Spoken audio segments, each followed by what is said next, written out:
So aside from foreshadowing, another literary device we can find is symbolism.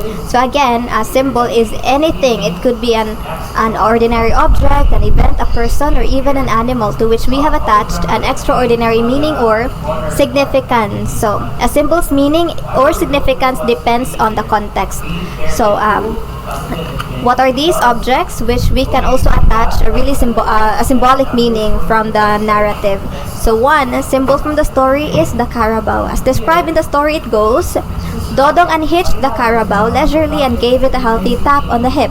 The beast turned its head to look at him with dumb, faithful eyes. So we can also parallel, or we can also say that the carabao in the story somehow also symbolizes our main character Dodong, who's also a dumb in a sense because of the wrong decision he made getting married early. So Dodong looked at life like this carabao, really dumb and really faithful, only looking forward to a bright future, looking at life and the future through rose-colored glasses only. So when you say that, it means somebody who's only thinking of the beautiful things, not realistically thinking of the negative things that can also impact your a person's life through the decisions made.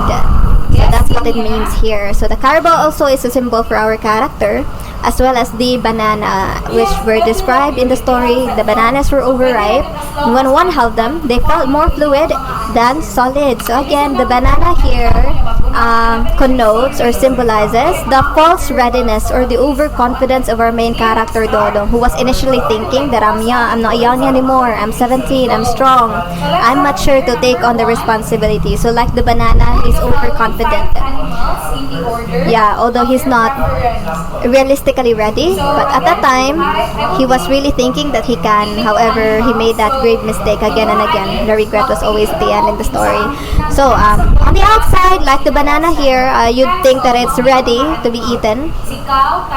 Yeah, but deep inside, it's actually very overripe. Meaning, when the banana is overripe, it's not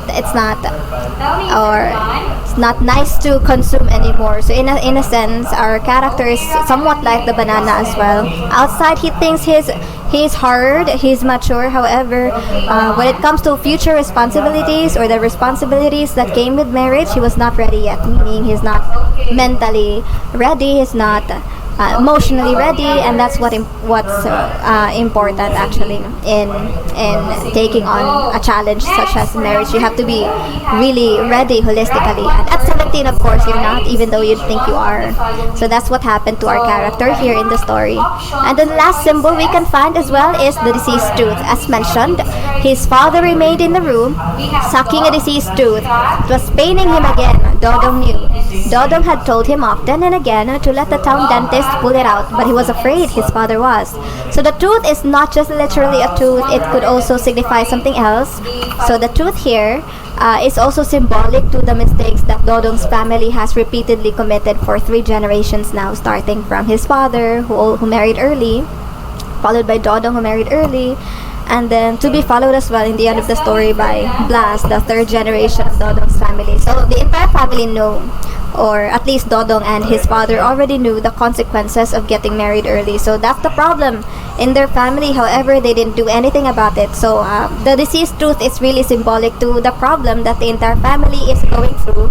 Although they know it's a problem, they haven't done anything about it, but just let the problem go on and on in the entire generations of Dodong's family, really.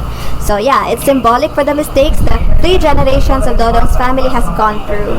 But perhaps we can also say that there is really wisdom behind it. The decision of the fathers to let the children marry early, because as mentioned, or as we also know, we learn greatly from experience. Sometimes as young people, we hate to listen to the advices given to us by our parents, somebody who loves us. Yeah, and the best way to really learn that what they're telling us is really true is to really undergo it ourselves, or really experience it for ourselves, and just really understand the wisdom behind the words given to us by those loved ones we have in our lives. So that's the meaning of the deceased tooth in the story. So aside from that, yes, we can also say that even the characters in the story are also symbolic. So one symbol here is Dodong. If we can describe as a person, we can say he is stubborn, he is naive, he is reckless, he is very impulsive. Same goes as well with the female character, Teang, who married early, the love life, or the love of life, or yeah, the wife of Dodong essentially. So yeah, they're both actually very symbolic. Who could they symbolize? They could symbolize really the entire Filipino youth today, who are really impulsive in making decisions, really stubborn as well, hard-headed, and also somewhat feeling invincible at a young age, although of course they don't have the experience yet to back up that such recklessness that they're so proud of. Yeah.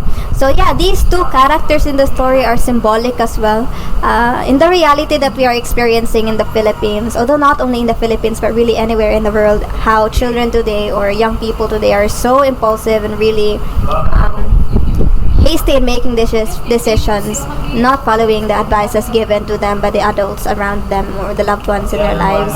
Yeah, so aside from those symbols, we can also say that one important technique used by Jose Garcia Villa that really shown his style as a Filipino writer despite imitating the writing which is in English, following the models of the Americans, is the presence of local color. So what is local color? It's anything mentioned in the story, words, the Tagalog words mentioned in the story that really gave you a hint of the culture that the story is following or is being reflected in the story.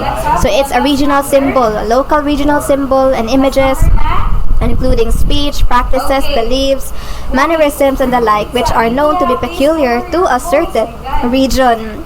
So it could be anything that represents a regional culture, regional tradition. So what are these words that are local colors from the story? We have the terms patag, itay, inay, sawali, batalan, hilot. So why are they in the story anyway? So this is where the genius of Jose Garcia Villa lies. The entire story, although it's in English, we're still able to really tell that it's a Filipino story essentially because of how those words really emphasize to us readers that this story of Dodong, that the story of impulsiveness, teenage pregnancy, marrying early is a reality that is happening as of today, and even as at the time when the story was written, and even until this moment. How the reality of this issue happening today, so many cases of teenagers getting married early, getting pregnant early, or being fathers and mothers at an early age is really happening to us. So that's the importance of the local color, to also show to us or to reflect to us readers as well that this story is reality and we cannot do away from it. And so this is the genius of the story anyway. So why do you think the story is titled Footnote to Youth? Simply because it's a footnote, because it's a warning to you young people today, not to be really hasty, to be careful really in making decisions, because some decisions we make can really impact or make a great impact in our future. It's also a piece of advice that should not be ignored. So the entire story is the message of Jose Garcia Villa to the entire Filipino youth, that to be really careful, not to be impulsive, and to really know what to prioritize in life while you were at a young age, essentially. Right, because there's always that one stupid mistake that changes everything, and thinking before acting is wisdom. So essentially, young people should always think before acting, because there's no harm in thinking a lot of times than just really rashly making a decision at one time. So yeah, always think before we act, because we wouldn't want to regret in the end. And acting before thinking is regret, and that's what we are trying to avoid, of course, as we live our life as young as you are today. So yeah, this is the story of Footnote to Youth.